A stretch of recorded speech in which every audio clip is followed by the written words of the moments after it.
Only if there's coffee. Not a little water. No, it's beer. All right, go ahead. Fan day is the tradition in Nebraska. What have you heard and what do you expect? Yeah, the only thing about Fan Day that I'm upset about is that they have to do a lottery for the kids for me to sign. I'd love to be able to do it for everybody. But I'm excited. It's a chance for our players to interact with the fans, to recognize that everyone talks about what's your why. Everyone has their own personal ones. We want to have a team win, but we want to have a great experience for the fans. So excited to get it done.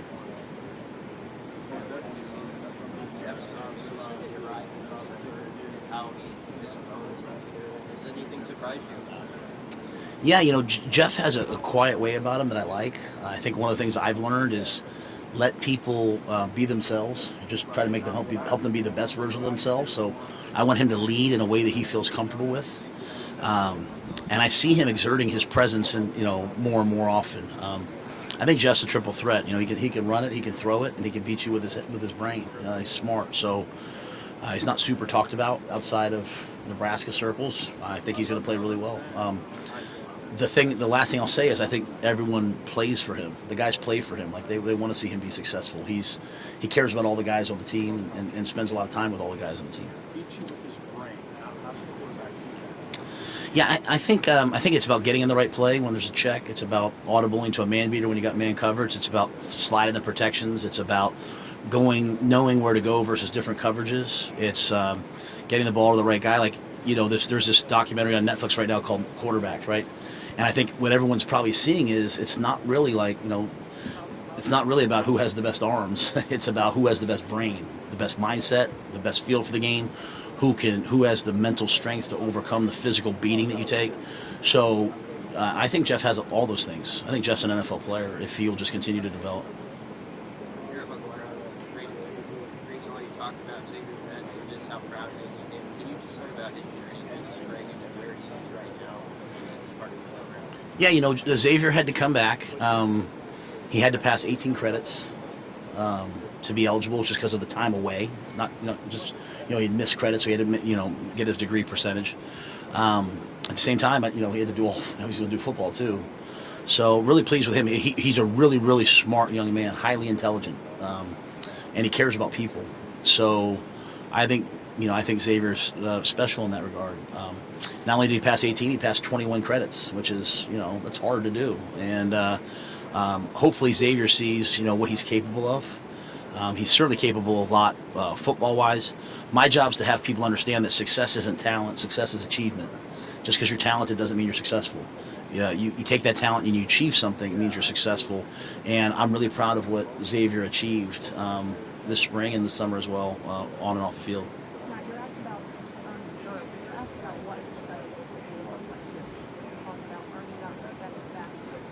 Can you elaborate on that? Yeah, you know what? We had a speaker come in last year, and Kevin Eastman. Kevin worked with the Celtics, and when they started talking about their team goals, the first year that they brought, the big three, Kevin Garnett. I'm not a basketball fan, so I'll probably say I don't want to make anyone mad and say the wrong names, but Kevin Garnett, came in and said hey, my goal for this year is to make everyone, appreciate and respect what the Celtic jersey means again. And so, for me, when I think about Nebraska, I just think about that helmet. It's just it's iconic to me. It's all across college football what that means.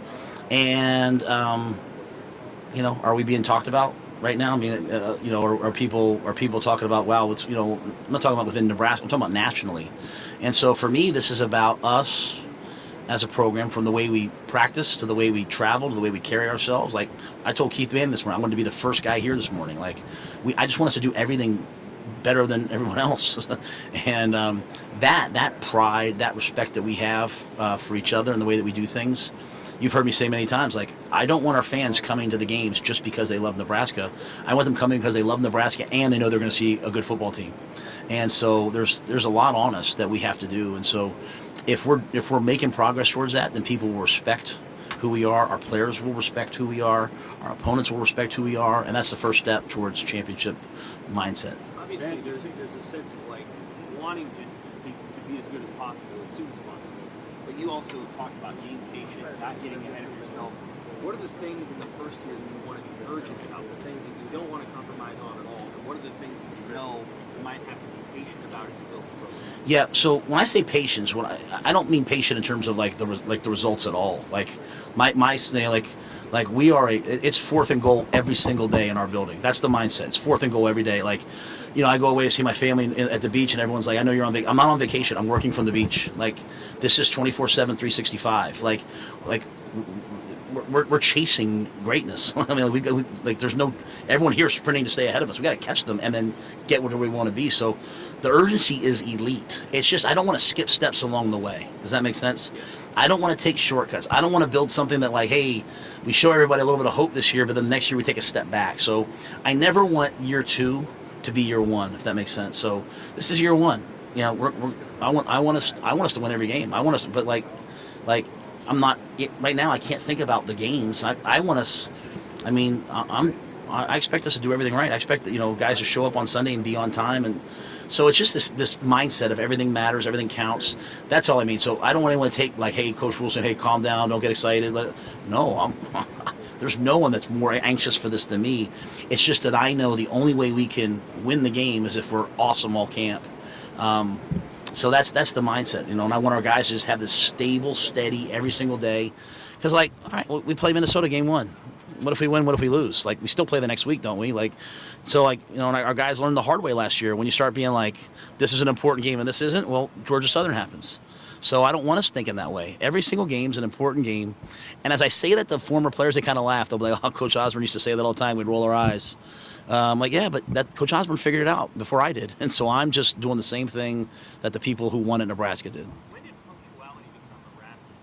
Because it seems like being on time is hard now. Yeah, because I think everyone's kind of like on time-ish, like you show up at 8:04. It's like, well, I'm here. Like, no, if you have a meeting with me, be here at 8. Like, actually be early, So it's just because I'm willing to act on it, it seems like a bigger deal. I can promise you our players are way more disciplined than most programs. I can promise you that. It's just if you're going to be late to breakfast 3 or 4 times, or you're going to miss breakfast or something, I'm going to take actions. Not because I don't love you, but in fact because I do care greatly about I can't have guys leaving our program and going out in the real world and not functioning. I'll feel like a failure. And so we're gonna treat our building like it's the real world. Like, guys would walk into when I was at the Giants, guys would walk into a meeting early, and Coach Coughlin wouldn't say a word to me, just the fine, right? And the next thing you know, they have a $2,000 fine, or they miss something, they have a $14,000 fine. I don't want players from Nebraska playing in the NFL and getting fined. I want them knowing to be 5 minutes early. Actually get there 10 minutes early. Put your phone down and talk to people, and watch how the world opens up for you. So, how did the NFL experience make you a better coach? Well, obviously, I think the NFL. Well, I think just being around the football and the players, I learned a lot. We're talking about recovery. When you're coaching someone like Christian McCaffrey, like, you learn everything that there is out there. Like, hey, coach, there's this thing here, this thing there. So we're building a lot of things in our building. I think for me, on a personal note, like every job I had taken before that had a happy ending. So you kind of always assume it's going to work out. And for me, I'm probably a lot better now because I'm coming off of some adversity. And then see, like, I learned a lot about leadership by leading in tough times. It's easy to lead when things are going well. It's easy to lead when you're winning every game. When you're about to get fired and everyone's this whole stadium's booing for you to get fired. Like, look around here, guys. And think about if they were going like, fire Sipple, here, how that would feel. And your kids are in the stands. Like, but I did that. And you know what I learned? I'm tough. And my family's tough. And you know what? After that happened, I went home and saw my daughters. I played with them. I hung out. I didn't take it home. And I learned a lot about, hey, sometimes as a leader, you have to be the one out front taking the bullets so that people behind you can move forward. So keeping that team together through that adversity was something that I'm not proud of. And so as I come to Nebraska now, like, I know if I do something, there's going to be a lot of different opinions about it. And you know what? I respect everyone, but I'm going to do what I think is right, because I've seen what happens when everyone has an opinion. I've got to do what I think is right and be tough enough to just stand with it. Like, if I think, you know what, guys, we're going to wear this color cleats, we're going to wear this color cleats. Hey, guys, we're going to do that. Like, someone's going to be upset maybe, but I owe it to the University of Nebraska to go all in. I can't go half in and gauge the temperature of everything. I got to go all in. And so I maybe wouldn't have been able to do that if I had not gone through what I just went through. So you've already been in 2 programs where nobody in the room when you arrived knew how to win, the Temple and the Baylor. Now you're in the same situation. How do you take a group of players that aren't used to winning and get that turned around? Yeah, and to me it's unique in Nebraska because there's been all these games that are so close. Like, literally, how ESPN has like that predictor, like you're 90. I bet you most games in the fourth quarter, Nebraska wasn't favored to win, and so to me it's all these things. Like, I talk a lot about being on time. I talk a lot about well, you know what, like. If I can't count on you to show up to things in the summer, I don't know that I can count on you to be inside leverage when you're supposed to be inside leverage. Like, because it's these little things that cause winning and losing. So it's the strength program, it's the nutrition program, it's our guys getting bigger and stronger because you know what? The stronger, more physical team usually wins in the fourth quarter. They wear the other team out instead of getting worn out. So it's our approach to the offseason. It's our approach to discipline, which to me is just doing what you say you're going to do. And it's also confidence. Like, I want our guys to be confident that we're going to win, even when it looks like maybe like the odds are against us. And so putting them in those situations in practice, inoculating them against that stress, because we have a bunch of good players. They'll play great at practice. My job is to get them to play great in the games the way they do at practice. And a lot of that is just helping them overcome stress, overcoming the fear of failure. So we'll do everything from we'll read a book during preseason camp that talks about it, to guys do mindfulness, guys do yoga. We yell and scream at practice so they learn to just tune things out. There's a reason for everything that we do, and hopefully it ends up working sooner rather than later. I promised all the easy questions for you. You were a walk-on in college.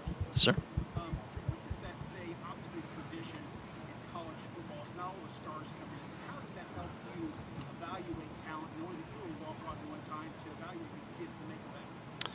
Yeah, I think when you're a walk-on, you're I always kind of laugh, like, you show up at 5:30 in the morning to get yelled at by someone like me at practice and do hard things, and you're paying to do it. It's beautiful. And so that those guys love the game. The ones that we have, they love Nebraska. I loved Penn State. And they want to be there for all the right reasons. So as much as we talk about all the things that are wrong in college football, I can point out a lot of things that are right. And so I think that's really important. And then at the same time, I look at, one of the best players in football today is Hassan Reddick. He was a walk-on for me at Temple. I learned pretty early on, like, who they are at 18. It's not necessarily who they are at 22 or who they are at 27. So we try to give everyone a chance. And by a chance, I mean reps and opportunities and chances to show what they can do. So, and I think for me, like, I love the game because I love the game. And I probably always have a little bit of chip on my shoulder because I knew at Penn State I was going to get a chance. I just knew I wasn't going to get as many chances as everybody else. So I didn't have an opportunity to like let things slide. I had to be grateful for my chances and make the most of them, and that's kind of how I feel now coming to Nebraska. Like, I'm getting a chance to do this. I gotta make the most of it. And kind of going back to your NFL experience, did anything draw you back to college, specifically at Nebraska, or did it just kind of happen? Yeah, I think that I was, we're all meant to do something. We all have a purpose for our lives. I was meant to work with this age group. When I did get fired, it was almost like I was getting eulogized the next day. Like, all my former players were texting me and reaching out to me, and hey, coach, hey, you meant this to me. Hey, coach, you helped me do this, and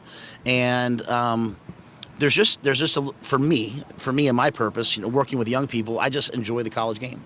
I enjoy recruiting. I enjoy getting to know the parents. I enjoy watching guys graduate. I enjoy watching guys get jobs, have kids. I'm now starting to get to the point where guys I coach, their kids are starting to come up. It's scary but true. And so my wife and kids, like, they missed college. Like, in college, they knew everyone. Like, they knew the families. They, on the away games, they sit in the stands, like, with the, and all of a sudden now they're in the NFL and they don't know any of the players. They certainly don't know their families. So, and part of my NFL experience was also COVID, so that was kind of off too. But I just like being around young people in these formative years and watch them become things that maybe they didn't know they were going to be. It seems like, what is it? Like, not everybody says that. Yeah, I like recruiting. Well, first of all, if you like to compete, don't you like? I like to compete in recruiting. So, to me, like, when you recruit, you have a chance to compete at everything you do. And I like to recruit. I really like to evaluate first. Let me say that. Sometimes people will tell me that there's a lot of talk about, they took this guy who's unrecruited, that guy who's unrecruited. Why should what someone else is doing, their opinion of a player, affect my opinion? That means I'm weak. So, like, I like to evaluate. We had 3,000 kids, I think, come through our camps. I took 1,000 pictures with youth campers 2 days in a row. Like, I like people, first of all, but I like evaluating. I like watching people. I like looking at a kid at the 15, 16, 17 and being like, that kid's going to be this when he's 22. So you're not always right, but I like the projection. I like all that. I like watching tape. But then I also like relationships and families. I like having people come in, and I just have learned, like, oh, bro.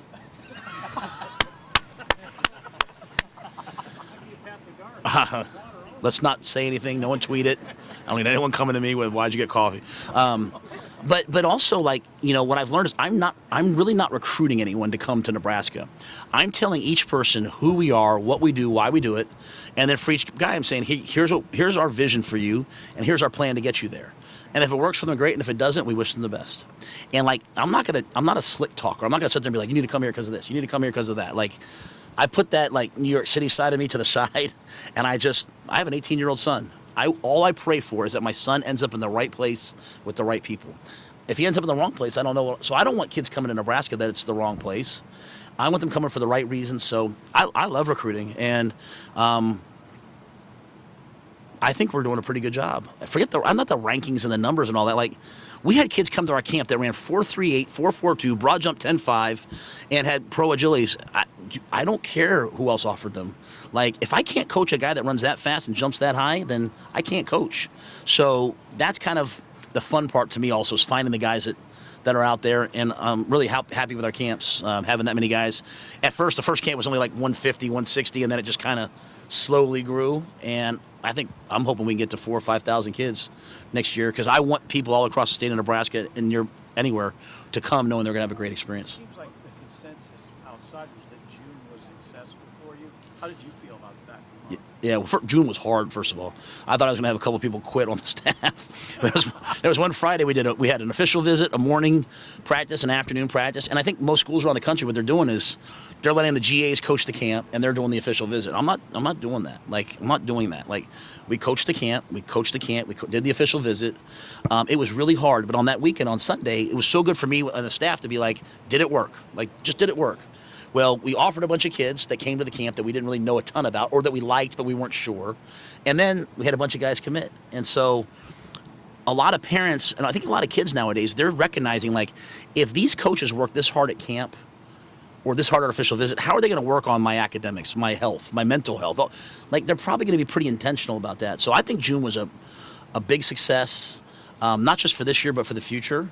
Now, you know, recruiting, like, they're committed. People are going to come after them. They're going to want them to come. But you know what? We're going to go after guys too. So, I mean, there's still a lot of recruiting left to be done. You said you're going to read a book during fall camp. You're an avid reader, and you've got specific books you like. Is there something specific that you want the team to read? And I won't say the book just because it'll get out in 1 minute. But I'll tell the book. So Donnie Raiola is going to do he'll do a team-wide book. He did it last year with the O-line, but he'll do a team-wide. Like a book club, like we'll do it, like let's say 15 minutes a day, 3 days a week for 2 weeks. The book's called Twin Thieves. It's a great book. Donnie gave it to me early on. It's kind of like what they call an allegory, like, you know, it's kind of like about I don't know if allegory is the right term. If it is, forgive me. But it's basically about a coach working with a fictional team and helping the guys learn how to overcome doubt, fear of failure. So Donnie and I read all the same books. Like, people always ask, why did you hire him? When I walked in his office and I saw the books he had, I was like, man, me and this guy are definitely alike, because I only read a certain type of book for the most part, and we had all the same base one. So, and it's cool for me. Like, he's going to do that part of it. You know, Dr. Haskell's going to do all the mindfulness and meditation. It's not just me in front of the team. It's Garrett and Terrence are going to do, you know, the quarterback show. They're going to pull out clips and show guys. So all of our coaches have a chance now to get in front of the team at some point. Is it possible that Donovan planted those books to get a job? No. He if you know him, he's a psychopath in terms of that stuff. He reads the same things. With recruiting, how do you think the TV deals being on NBC, CBS, Fox will impact Nebraska's recruiting? It's phenomenal. To think that we'll be on Fox national TV the first 2 games of the year. You know, I was in New Jersey the last couple of weeks, right? Like, people see me, they'll say, Coach, Nebraska, you know, day after Thanksgiving. These iconic TV memories for people all across the country. To think that now that people are going to turn on NBC, they're going to turn on CBS, they're going to turn on Fox and see us playing on national TV. They're going to see the environment and I think another thing is the presentation. The game presentation is going to be elite. Like, you watch a game on NBC, like, they're going to show Nebraska. One of the biggest things for us is when you go outside the state, people don't really know what's in Lincoln. They don't know what's in Nebraska. They don't know what's at Memorial. I didn't know. I had to come out and see it. And so I know the teams that are at NBC, CBS, and Fox, they're going to present that in a way that helps us in recruiting at a high level. Coach, you mentioned on the stage just now about those iconic Colorado, Nebraska games growing up, and just how much of a must-see for those. Just curious, I mean, now in this role, are you appreciating that rivalry even more? And then also, are you from afar? Are you taking a look at kind of what Coach Sanders has going on, and just any interactions with him over time? Yeah, I've never met Coach Sanders. I recruited a young man from Trinity Catholic, Quaylen Jones, to Baylor. That was his high school. But on the day that I went in, Coach wasn't in, so I dealt with his assistant head coach and just thanked them for letting us recruit him. I think Nebraska Colorado is good for football. I think as many of the old Big 8 games as we could play, the better. I mean, I think it's great when everyone could drive to all the games and see the games. What I don't want just football like in this part of the country and this part of the country. I want it east to west, north to south, because I think it's good for the game in the long run. So, in terms of what Colorado's doing, man, I'm so busy with myself. I don't know. My son's on social media, so he'll show me something every now and then. But I think it's awesome. Coach Sanders is making Colorado highly, highly relevant, and we're trying to do the same thing. Iowa-Nebraska rivalry. I'm sure you're familiar. They don't like each other very much. What do you think about that? Just being preserved, and you guys are going to play each other once a year for a long time. Yeah, it's unique for me because when I was in the Big Ten at Penn State, Nebraska wasn't, and so we played Iowa. We had a chance. I thought we were going to go to the national championship in. I think it was 95 into 96 or 96. I can't remember the year. And Tim Dwight took a punt return back for a touchdown against us, and it kind of ruined the year for us. Ruined going to the national championship. We still went like 10-2, I think, but going to the national championship game. So the Iowa-Nebraska rivalry is kind of new to me, right? Like in terms of seeing it. Obviously, that game this year was huge, but I think having a regional rival, I think having a game that everyone can drive to, I think it's good. I think it's really good. A lot of respect for Coach Ferentz. He's done it his way, the right way, for a really long time. It's awesome. So, I'm excited about the schedule moving forward. I really don't care who we play in terms of in conference. Out of conference, I got a lot of opinions on things like that, but in conference, we got to play them all. So I do know this. Our players didn't come here to play bad teams. They came to Nebraska to play against the best. So, Iowa's a great team, and it'll be an honor to play them. So what are the opinions out of conference? Sorry? So what is the opinion? Oh, no, that's my late night text messages to Trev. I'll keep those ones quiet. Matt, what has your communication been with Trev about just the moving to the new facility and just, you're starting practice this weekend? How will that go? How will that process happen as far as when you guys will make that move? Yeah, we have a weekly, Susan and I have a weekly Zoom call with the people over there. And as much as I want to get in, I also want it to be done right. I don't want to get in and then have, things around us. So, Trev, as you guys know, Trev's visionary. He's awesome. He handles all the details of those things, but they keep us abreast. I think at some point in training camp, we'll probably move the players in. We were hoping before, but, I walk out in the field the other day and I see 2 beautiful grass fields and new turf fields being laid. And I'm like, you know what? Sometimes you have to just be a little bit patient to wait for things to be done and done right. The coaches, I think we'll probably stay over in our offices in meeting rooms for right now, and maybe sometime, in this training camp or fall we'll move in. But the biggest thing to me is I want the players to be able to move into the locker room, training room, recovery area, because the recovery area is going to be phenomenal as soon as possible. So probably at some point during camp. How you want to run the ball without ever having to obviously want to run. How do you want to run the ball just with the running game? Do you have a number that you want to get to, or a kind of? Yeah. Well, I'll say this. I think that when you look at how you run the ball, take the quarterback out of it, to your point. I have a couple core philosophies. Like, always look at what your O-line does well, right? Now we're gonna play some 3-4 fronts. We're gonna run different things against the 3-4 fronts than we will against the 4-down fronts. I always believe that a yard outside the tackles and outside play is equal to 2 yards inside. Like inside the tackles, it's kind of like a body blow. It's just it's right up the middles. So we'll be stubborn to a fault, but I also know that we're going to have to be able to throw it. We're going to have to be able to be explosive. We're going to have to run the quarterback. So, I want to be diverse in what we do. We're going to run inside zone, outside zone, power, counter. We're not going to just live off of one thing. But I just want to make sure that we have an interior run game as well, right? So if one week I have to spread you out to be able to run the ball inside, I will. If we have to get in tight to condense you, then we will. But I just want people to, when they play us, to line up and have several different things. So there's 2 different philosophies. Like we'll play some teams and they'll say, we run these 2 runs all the time. We're methodical with them. we're going to try to be a little more diverse. We're going to run a bunch of plays. The quarterback run game to me doesn't really count as rushing yardage. It's an outlier. It's an potentially explosive play. I don't want to run the quarterbacks to get 3 or 4 yards. I want to run the quarterbacks in a couple different ways. I want to run them. When we're in the red zone. I want to run them on third down. So when the result is either continuing a drive or scoring. I want to run the quarterback when he's part of a zone read type play where we're hoping to give it, but if he pulls it, it's a big play. And then I think a lot of that what Jeff will do is he's going to drop back to throw it, and then he's going to put the ball down and run. And so those count as free yardage as well. So we don't want to just go out there and just be running quarterback power and getting 4 yards. But if that happens, it happens. We want to be thoughtful with the ways that we use him. What's stubbornness going to get you about the fourth quarter game? Yeah, we're never going to say like, hey, start fast, guys. Let's get off to a big lead. That's not us. Like, we hope we do. Like, we're just going to go out there and play, and then try to wear teams out in the fourth quarter. So, again, that doesn't mean there might be games where we come out and we throw it the first 10 plays of the game because that's what we think we need to do that game to loosen something. I mean, every game's a little bit different, but the core philosophy is we've got to stop the run and run the ball. We've got to protect our quarterback and attack their quarterback up front. So the stubbornness just means at the end of the day, there's going to be some games, Sam, where you go out there to run the ball, and it's getting 3 yards, 4 yards. And I've been on those staffs where the coordinator's like, man, we can't run it today. And the O-line coach wants to fight him. Oh, we can run it. Like, we're going to keep running it. You know what I mean? Like, it doesn't mean we're not going to throw it. We're going to take 70% layup throws. We're going to push the ball down the field, but we're going to run the football and believe that the cumulative effect affects us. The last thing I'll say is there's times at Temple, like we're playing Penn State, Notre Dame. I'm like, bro, we can't run ISO against Notre Dame. Like, we tried it. We popped one for about 30 yards. They got so mad that, so then we had to spread them out. We run zone read. That wasn't really who we were, but we're going to find a way to run the ball, somehow. I think the guys will tell you, like, I let everyone on our team speak. I'm not one of those guys who's like, hey, these 4 guys. Every player that plays for me has to learn how to talk to the media.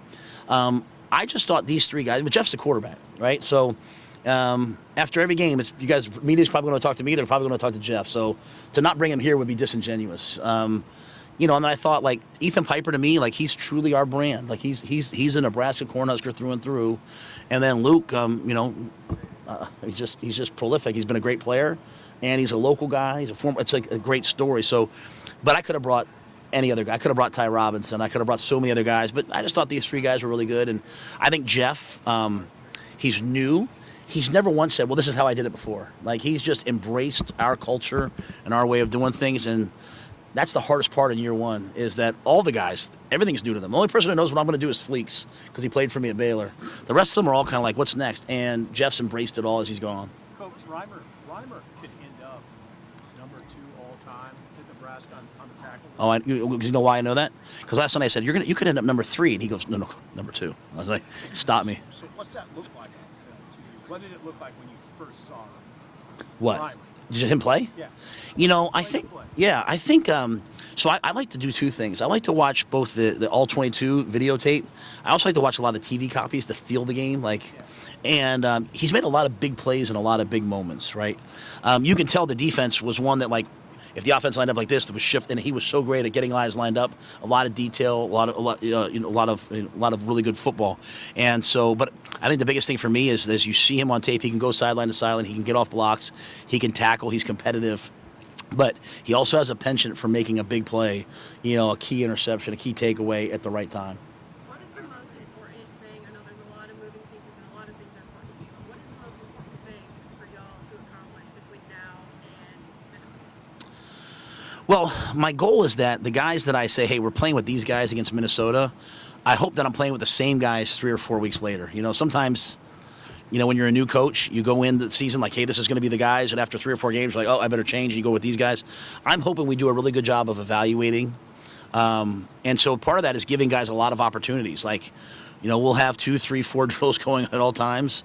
We'll scrimmage, we'll play, we'll see. They've cut the rules way back to, you can only be in 8 pads before the first game now in college football. Like, that's like, I read that, I thought it was a typo. I couldn't believe it. Like, 8 times, like, to get ready for a game, but the rules are the rules. I'm going to live with them. So, but I have to find ways to just constantly see, like, who can I count on, who's competitive, because I think finding the right guys in the right roles a lot of guys can be really successful that are just in the right roles. So getting them in the right roles is hard. You don't want to do it too soon because you jump the gun, and you don't want to do it too late because you play a game and you have the wrong guys playing. When you talk about Nebraska being feared, I mean, how do you convey that message to 22-year-olds that simply aren't old enough to remember those 91 and 17s? Or is it that they do know because a lot of these kids are from Nebraska?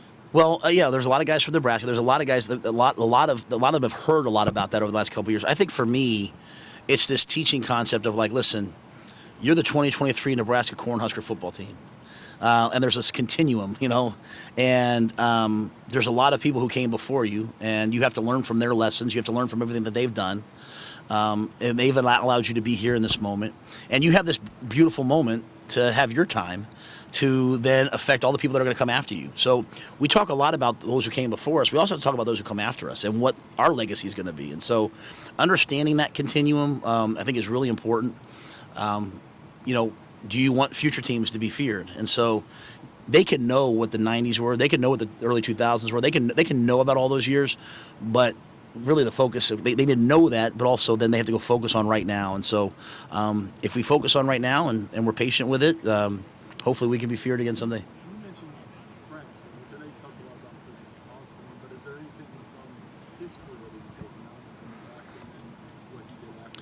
Selfishly, I Yeah. It's funny. I talked to Coach Solich this spring. One of the things I talked about was how much respect I had for, you're talking about a guy that all the success he had as both a position coach, and coordinator and then head coach running one offense, right? And then if you remember, he was at Ohio, he ran that same offense, and then he morphed in 2005 maybe, and then 2005 into 2006, and all of a sudden now they were spread type concepts, and there was no more fullback, and they were in 11 and 12 personnel. So he changed, and he had the same success. And I talked to Coach. He said, we changed the personnel, but we kept the same core concepts and the same core game plan. So I think when you see coaches that can adjust over time, that's the mark of a true coach. Like, anybody can say, this is my system, find me the players to do it. My job and our job is to say, here's the players we have, what's the best system for them? As you recruit, you're recruiting to a system, but we have to be flexible. So, I was at Temple, we were 4 down. I was at Baylor, we were 4 down for a couple of years, then we went to 3 down, and we won the league. Then I went to Carolina. The first year we were terrible on defense. We were like a 4-3. Then we went to like a 5-1 hybrid, and we were number 2 in defense. So it's not about, I like to do this. It's about coming to Nebraska, what will win in Nebraska, what will win in the elements in Nebraska, and then always evolving to take advantage of the players that I have.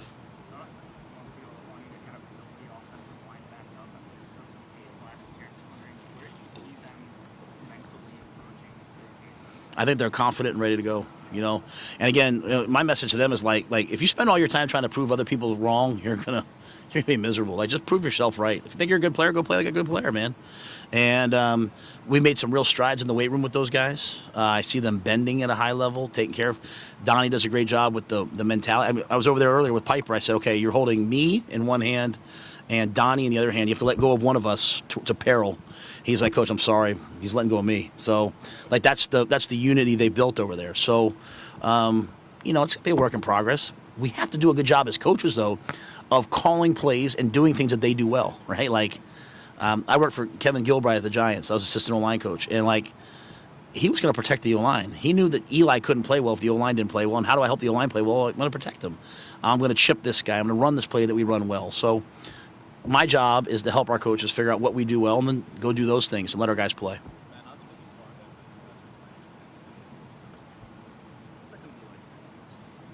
I've done it a couple times. I went back as an assistant coach. I went back as the head coach at Temple twice. Lost the last game. We got a terrible call, lost the game. But I can't get fined for that, right? Because that was American, right? So, played them at home, beat them at home for the first time in 70. Beat them for the first time in 74 years, which was a big moment for Temple University. So, I love James Franklin. Grateful for what he's done for my university, my alma mater. Came in at a hard time and has brought them to excellence. Pat Kraft, their AD, is one of my best friends. Great AD, was my AD at Temple. So, it'll be fun to go there. The biggest thing I'll know is, hey guys, get ready for the crowd noise because it's going to be really loud, right? It's just it's a really loud, raucous environment. What kind of relationship have you maintained with your alma mater in the State College area in general? Do you get back much? Yeah, we used to go back a bunch. My grandmother unfortunately passed away a few years ago, and that was last time. My aunt still lives there. Lots of family still there, but we get back. I went back last year. The College of Liberal Arts honored me as my wife was so mad because she had better grades than me, but they offered me distinguished alumnus. So I went back, and it was awesome to see. I got to get back and see people there. So there's a lot of people there that I love, family, friends. Love the Paterno family. So I'm happy for Pat, happy for James, and so just when I can, I try to get back. Because Pat's gonna fight, scratch, and claw to help his coaches be successful. He cares about the student athletes. He's not afraid of anything. He's gonna go fight for what he wants. And he's a really good person. Matt, are there other guys in this league? You mentioned Franklin. Do you know him personally, or are there other guys in this league on the coaching level that you have previous connections with or bonds with? Yeah, I was really close. I am really close with Pat-Fitzgerald. And obviously he's no longer there. But the day I got fired in Carolina, Pat was one of the first guys that reached out to me. We were always on Under Armour trips together. So my wife and his wife and all of us got along. I would let my son go play for him anytime. I respect Pat, and I don't know what that situation is. I'm not commenting on that situation, but I trust him. I've known PJ a long time. We came into head coaching together at Minnesota, and over the years, his wife and my wife, we've all got to know each other. I worked with Ryan Day at Temple. We were both on the staff together. Mike Loxley was in my cousin's wedding when I was like 14, 15 years old. So I think he was slipping me beers at the wedding. So I've known him a long time. I'm just trying to think if there's anybody else. Grace Schiano was a DB coach at Penn State when I was a player there as a freshman. So a lot of guys I have some, small relation with, a lot of really good guys. The one thing about this league I thought was interesting was I got there, we had, they have a monthly Zoom that you do with all the coaches, and everybody gets on it, to keep you up to date with issues. I think AJ Eds, the assistant commissioner, does a great job. But there's like a coaches group chat. I'd never been a part of that before. So guys are working together to help solve and fix issues in college football. Does that help you? I mean, not that it's going to help you strategically, but does it help you feel at home in a situation like this where you're representing Nebraska on the stage and those Yeah. personalities? I think it's good to see them when we go to we went to the Big Ten meetings. I don't know anybody. It's good to see people I know, but I know they're trying to tear my throat out. They want to beat me bad too. So, but I like those guys. I respect those guys. Coming here, to me, it's all about first the players, right? I want our guys to have a great experience. We went to dinner last night, hung out last night. And I come here confident, man. I'm confident, about our team and the way we're headed and the direction we're heading. I don't have a timetable, but I feel confident that, what I've seen so far, I know I made the right decision in coming to Nebraska. Trev said that one of the things he talked to you about when you guys were getting to know each other is maybe you don't understand, until you experience what wearing that NFL is like. You don't understand how people around Nebraska feel about it. How much have you learned about that in 8 months? Yeah, I think I'd say it's twofold. As I've gone across the state or I've listened to people speak, you recognize pretty quickly how much Nebraska means to not just people or fans, but to families, right? Ronnie Green came and talked to the athletic department as he was, on his last few days, and Jane spoke, and she was talking about these moments where their family, all of them come together to watch Husker games. I almost got a little emotional, my job's to make sure that the next generation, the generation, however long I'm here and I'm alive, that we're giving them those great moments and those great memories and those great relations. But there's a real, it's an honor to serve the state. Not very often are you're not just, a lot of times you're serving a university and a fan base. Here you're serving an entire state as well. And I think that's a responsibility I take very seriously. In terms of the other stuff, Trev's you're not going to, you want to prepare, even at Temple it was like that a lot, right? Baylor was certainly like that. And go watch my first opening media statement at Baylor. I got up there and talked about scandals and I didn't talk about football. I was talking about, what we were going through was amazing. So I was always under the microscope. Carolina, obviously, both good and bad. I was under the microscope. The thing is that, I did a speaking engagement a couple weeks ago. I went up and spoke in Takema, and there was a 98-year-old woman that waited in line to talk to me. You know how humbling that is? I don't take myself very seriously at all. I'm this woman, I should be walking over to her and getting her lunch and being ma'am. But she waited, and she took out her flip phone, and we took a picture together, and it was awesome. And I'm man, you have a real responsibility to do things the right way. And so I don't mind people want to stop and say hi to me. Kids want to get a picture. Great. Let's do it, man. How do they leave Pennsylvania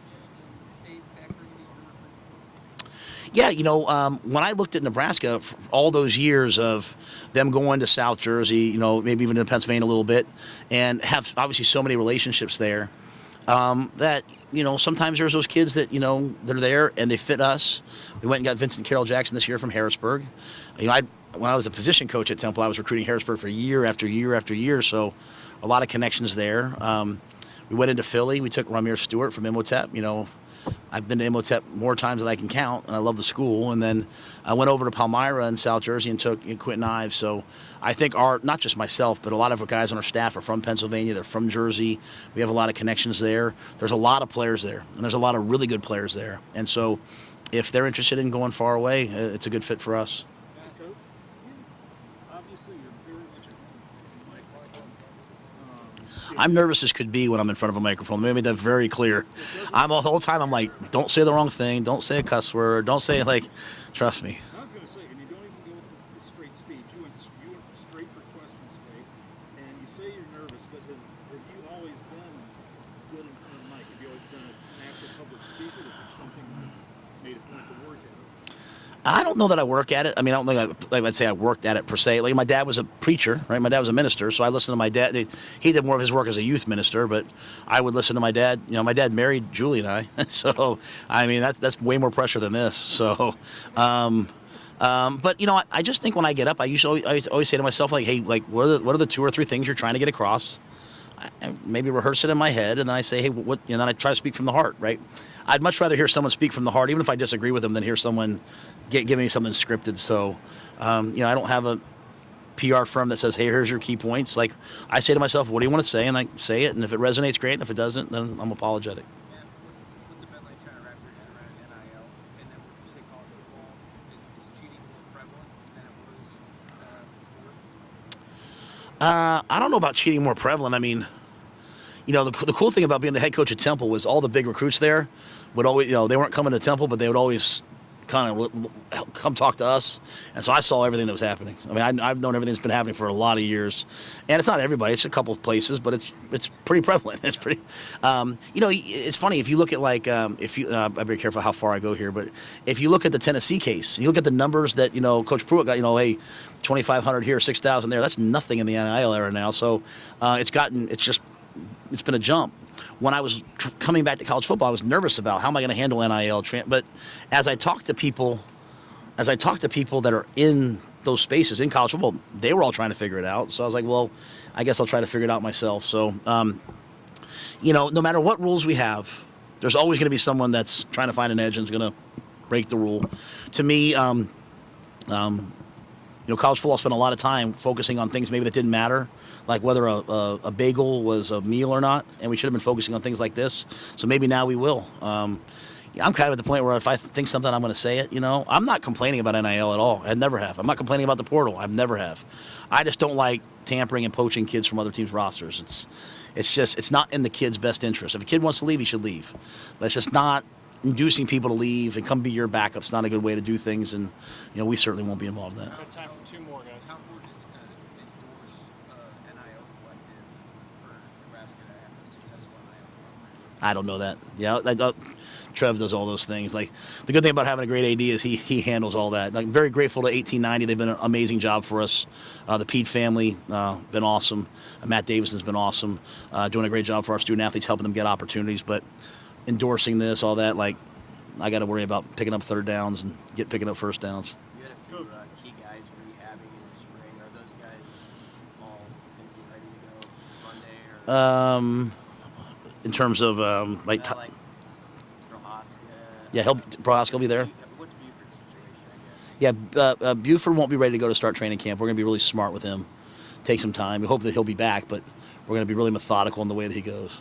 What about Reed Gilbert? Nothing yet. Yeah, nothing yet. Yeah, it's an ongoing process. We practice. Oh yeah, yep. He's kind of waiting. Yeah, I mean, when we took we said, like, listen, we're here to help you. This is a long-term play for you. Like, if you're eligible, great. If you're not eligible, then we'll help you, play another year. Then if you want to play next year, great. If he goes to the NFL, great. Like, just want to help the kid. I mean, I'll say this, he should be able to play. In my opinion, Eric Gilbert should be able to play, but it's not my decision. I hope he can play, but if he can't play, we're going to stand by him. I mean, if you just take that approach with a lot of guys, good things will happen. No, Jamie's handling it. It's kind of going back and forth. It's not like it's not happening. Like things are going, they're constantly working with each other. So when it all comes to fruition, I don't know. But again, I do believe he should be allowed to play, and I'm hopeful he can play. All good? That was 45 minutes? Was that the best 45 minutes of your guys' day? That was fun. That actually was. I can't take it. I'm not taking it anywhere. I don't get in trouble.